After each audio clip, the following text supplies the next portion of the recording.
నమస్తే అండి, good afternoon everybody. నేను doctor Ramanaraju, senior ayurvedic consultant, మెడి9 ఆయుర్వేద హాస్పిటల్. మనం ఇప్పుడు కొన్ని రకాల ఆటో ఇమ్యూన్ డిజార్డర్స్ గురించి చెప్పుకుంటున్నాం. వాటిల్లో చాలా ఇబ్బంది కలిగించేటటువంటి, జీవోత్సవంలాగా మనిషిని మార్చేటటువంటి, వెన్నుపాముకు వచ్చేటటువంటి ప్రధాన సమస్య యాంకిలైజింగ్ స్పాండిలోసిస్ అనేది చాలా భయంకరమైనటువంటిది. ఇది ఒక ఆటో ఇమ్యూన్ డిజార్డర్. అంటే మన ఇమ్యూన్ సిస్టమ్ మన వెన్నుపాముపైనే దాడి చేసి ఈ వ్యాధిని కలుగజేస్తుంది. దీంట్లో మనం జనరల్గా ఎంఆర్ఐ, ఎక్స్రే ఇలాంటివి తీపిస్తే మనకు జనరల్గా వెన్నుపాములో ఒక వెన్నుపూస, కింద డిస్కు, మళ్ళా వెన్నుపూస ఇలా ఉంటాయి. Vertebra, disk, vertebra.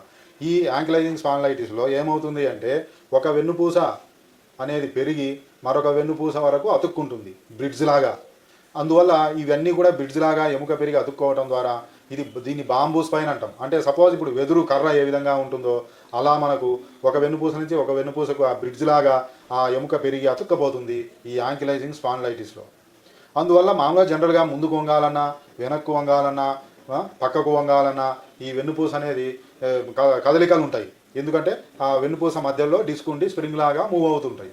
కానీ దీంట్లో ఒక్కొక్క వెన్నుపూసకు మధ్యలో ఫ్యూజ్ కావటం వల్ల మనం కనీసం ఈ యాంకిలైజింగ్ స్పాండిలైటిస్ ఉన్నవారు కనీసం మెడ తిప్పలేరు, వంగలేరు, పడుకోలేరు. అలా ఒక కట్టెలాగా, ఒక శవంలాగా మారేటువంటి అవకాశం ఉంటుంది. మరి దీంట్లో మనం బ్లడ్ టెస్ట్లో కూడా మనకు చాలామందికి HLA-B27 అనేది పాజిటివ్ వస్తుంది. ఇది చాలా మొండిది, దీర్ఘకాలికమైంది, చాలా ప్రమాదకరమైంది అని కూడా చెప్పవచ్చు. ఎందుకంటే ఒక్కొక్కసారి మన ఆ ప్రెజర్కు ఏమవుతుందంటే మన హార్ట్ పైన, లంగ్స్ పైన కూడా ప్రెజర్ పడి ఒక్కొక్కసారి చనిపోయేటటువంటి ఆస్కారం కూడా ఉంటుంది. మరి దీంట్లో ఏమేమి లక్షణాలు ఉంటాయంటే ఉదయాన్నే లేచిన వెంటనే ఎక్కువగా ఫస్ట్ నొప్పి కంటే కూడా స్టిఫ్నెస్ ఎక్కువ ఉంటుంది. మళ్ళీ కొద్దిగా మూవ్ కావటం, ఎక్సర్సైజ్ చేస్తే కొంత స్టిఫ్నెస్ తగ్గే అవకాశం ఉంటుంది. ఎప్పుడైనా సరే ప్రాథమిక దశలో ఆ వెన్నుపూసలో ఆ ఎముక పెరిగి ఆ బ్రిడ్జ్ ఫార్మేషన్ కాకముందే మనం ఆయుర్వేద చికిత్స తీసుకుంటే అది మనకు చాలా వరకు అదుపులో ఉంటుంది. ఒకసారి ఆ మధ్యలో ఫ్యూజన్ అయిన తర్వాత మరి మనం ఎక్కడ కూడా ఏం చేయలేం. ముఖ్యంగా దీనికి ఆధునిక శాస్త్ర రీత్యా కూడా సరైనటువంటి ట్రీట్మెంట్ అనేది లేదు. ఆయుర్వేదంలో ముఖ్యంగా మనకు వస్తికర్మ అనేది ఉంటుంది మెయిన్. ఈ వస్తికర్మ లేదా కొలాన్ థెరపీ అంటాం. దీంట్లో వైతరణ వస్తి అని, దశమూల ఏరండ కషాయ వస్తి అని ఇలాంటివి చేయడం ద్వారా మనం ఆ ప్రాబ్లం పెరగకుండా మనం దాన్ని అదుపులో పెట్టుకోవచ్చు. అలాగే ఆ ఎముకలు, ఆ వర్టిబ్రా వెన్నుపూసకు సంబంధించిన ఎముకలు ఫ్యూజన్ కాకుండా కూడా మనం దాన్ని అరికట్టవచ్చు. ఇంకా మనం పొడికిడి అని, అంటే కొన్ని రకాల పౌడర్స్, వాతాన్ని తగ్గించిన పౌడర్స్తో మొత్తం కాపడం పెట్టి పొడికిడి, నస్యకర్మ, ఇంతకు చెప్పినటువంటి వస్తికర్మ ఇలాంటివన్నీ మనం చేయటం ద్వారా ఈ వ్యాధిని మనం అదుపులో పెట్టుకోవచ్చు.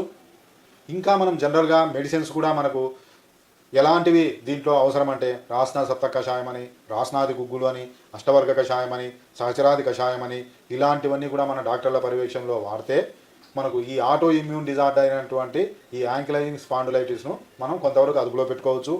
ఇంకా మనం ఆయుర్వేదంలో కూడా కొన్ని రకాల రసకల్పాలు, ముఖ్యంగా స్వర్ణకల్పాలు ఉంటాయి. ఇవి ఇంకా మనకు పొటెంట్గా పనిచేస్తాయి. సపోజ్ ఇప్పుడు స్వర్ణమాలిని వసంత రసని, రసరాజ రసని, బృహత్వాత చింతామణి రసని, ఇవి కొంత ఖరీదైనా సరే వీటి యొక్క రిజల్ట్ అనేది బాగుంటుంది. కాబట్టి ఈ యాంకిలైజింగ్ స్పాండిలైటిస్ ఉన్నవారు ప్రాథమికంగా సింపుల్గా మనకు మెడ దగ్గర ఉదయాన్నే లేస్తే స్టిఫ్నెస్ ఉండటం, ఇలా మెడ తిప్పాలంటే కొంత ఇబ్బంది ఉంటుంది. దాని ప్రాథమిక దశలోనే మనం గుర్తించి ఎంఆర్ఐ, సిటీ స్కాన్, ఎక్స్రే లాంటివి తీస్తే మనం ప్రాథమిక దశలోనే ఆయుర్వేద వైద్యం తీసుకుంటే ఈజీగా తగ్గుతుంది. దాన్ని మనం నిర్లక్ష్యం చేసి దాన్ని పోస్ట్పోన్ చేయడం ద్వారా తర్వాత ఎముక పెరిగి ఫ్యూజన్ అయిన తర్వాత మనం ఎక్కడ కూడా ఏం చేయలేం. కాబట్టి ఎవరైనా సరే ఈ ప్రాబ్లం ఉన్నవారు ఒక్కసారి ఎక్స్రే కానీ, ఎంఆర్ఐ కానీ, సిటీ కానీ చేయించండి.